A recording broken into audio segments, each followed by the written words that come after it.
my D&D creations into Sims. So we were here with the third character today, which is Fee Sprite. Now, as I mentioned in the last video, this is going to be one of the 9 that are sort of based off the evolutions. It was sort of my way to sort of get into the world of D&D and have something to base it off of before I started, like, fully taking inspirations of just stuff in my head. But when I say taking inspirations from the evolutions, it is sort of loosely. It is more in the style of their drawing and just, like, taking, like, whatever type they are in Pokemon and stuff like that and trying to translate that into D&D, which overall works in some cases. Some of them it's a bit of stretch, but when it came to the characters themselves, obviously they don't really look like the evolutions, and like drawing wise, it wasn't so much shaping their features to try to fit an evolution. It was more of just like overall feel. For like Eevee, there was more browns and tans, and I ended up going with a steampunk style for her ultimately because she was an artificer, because Eva is supposed to be Eevee, and I probably just said Eevee the first time, but anyway. And today Fee is actually Sylveon. I didn't do them in the order that they came into the Pokemon world. I just did them in order as I came up with ideas to fit with them. And Fee was the next one, and obviously she is going to be a fairy. I mean, I couldn't miss that opportunity there. And technically at the time of making her, fairies were, like, they were in D&D, like, lore and stuff like that, if I remember correctly, but they wasn't, like, playable necessarily, but people made homebrew versions. But I'm pretty sure my boyfriend told me recently they actually are coming out with, or just came out with, official fairy playable stats, I believe. So maybe she now can be more of an official thing, technically, but Fee is my lovely, adorable, cute fairy. Now, in terms of her lore, I decided to make her from a village of fairies, and they sort of, obviously fairies are just sort of brought up into creation out of magic, technically, but with her village, I decided that some of them sort of take on roles and responsibilities to sort of help new fairies, basically like a human equivalent of mom and dad, or mom and mom, or dad and dad, however your life is. So basically that's sort of how this little village works, and they stay away from a lot of the other races. They sort of are hidden out of seclusion, and have been where they are for so long that they don't know about the outside world very much, and this particular group of fairies is a little wary of certain races outside of them.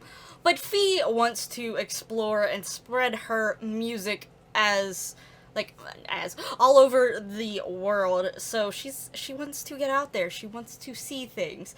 And let me just say that when I drew her hair, when I went to go into creation, I had to give her this hair because it was almost so close to what I drew for her. You should have already seen the drawing that I had myself.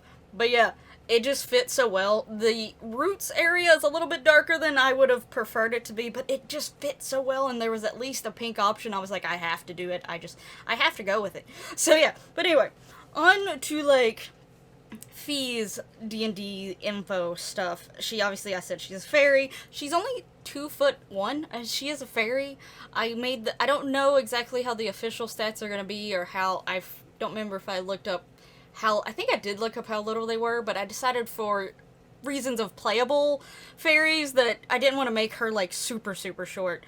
But yeah, so she's supposed to be extremely short, but obviously in Sims there's not a height thing. I know there is a mod to change the heights at least slightly, but to me some of the animations get really too borky and weird and strange especially when two Sims are interacting with each other. I just don't fool with it, because to me some of the animations get too weird. So personally I prefer not to use it, but if that was ever inclusion in the game, that they would make it to where the animations would somehow take thought of different heights, I would make her shorter. But we'll just pretend. Now, as far as her last name, technically she doesn't ever really had an official last name. This would just be a last name that if I ever was to play her, she would randomly just come up with when people ask for a last name. Yeah, Sprite. Yeah, that's right. Yeah, Sprite. Yeah. Yeah.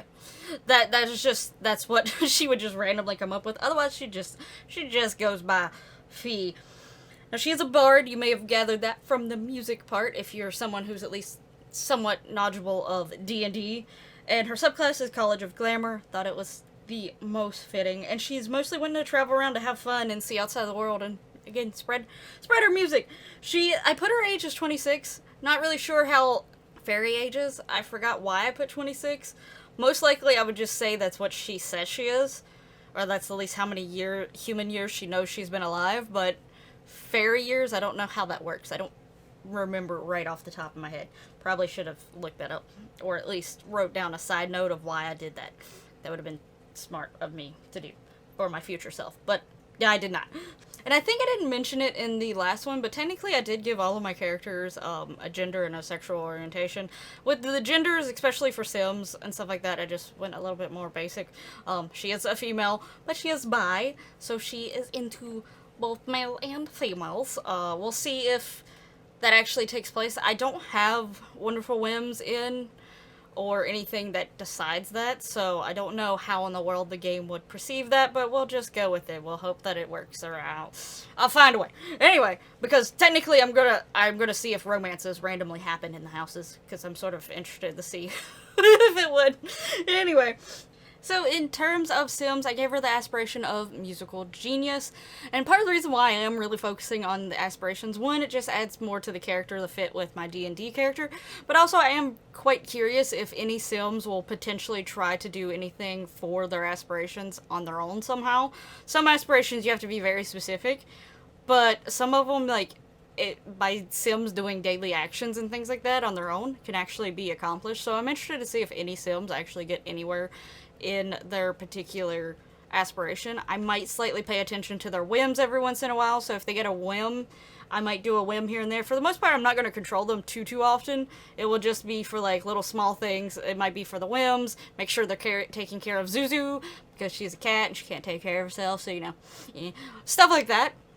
And if they get locked out of places and somehow I don't catch them before they walk out of the room, you know, I might teleport them back to the room and be like, no, you're not allowed. But anyway, that's a side note for whenever I do put them all in the household. But as for currently in the game, I did give her the cheerful trait, the music lover, and the childish trait. Fairies, you know, tend to have a little bit of mischief behind them, even though I think in my personal brain, pixies are the worst for mischief and more likely can lead to slightly harmful mischief, while fairies' mischief is more playful. So that's why I gave her childish trait, so that, you know, she's a little silly, a little mischievous, but it's all harmfulness. It's all not harmful. That's what I meant to say. Anyway, brain work.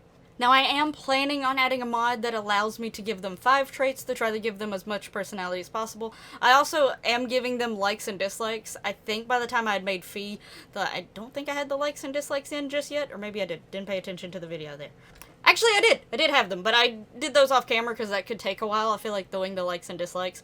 If you'd like to know their likes and dislikes, I can mention them, or at least mention them when I go to actually put them all in the household.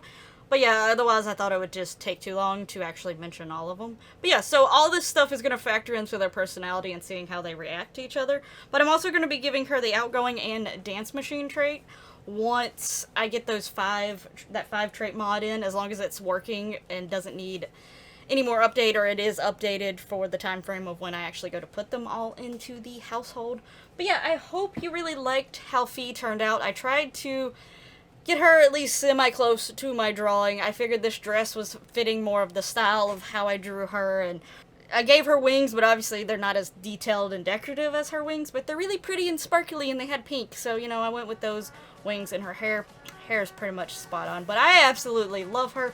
Think she's absolutely adorable. If you liked how she turned out, hit that lovely like button. Subscribe so you see the future D&D characters and hear their lovely stories, as well as seeing them all into the household at the end of this series.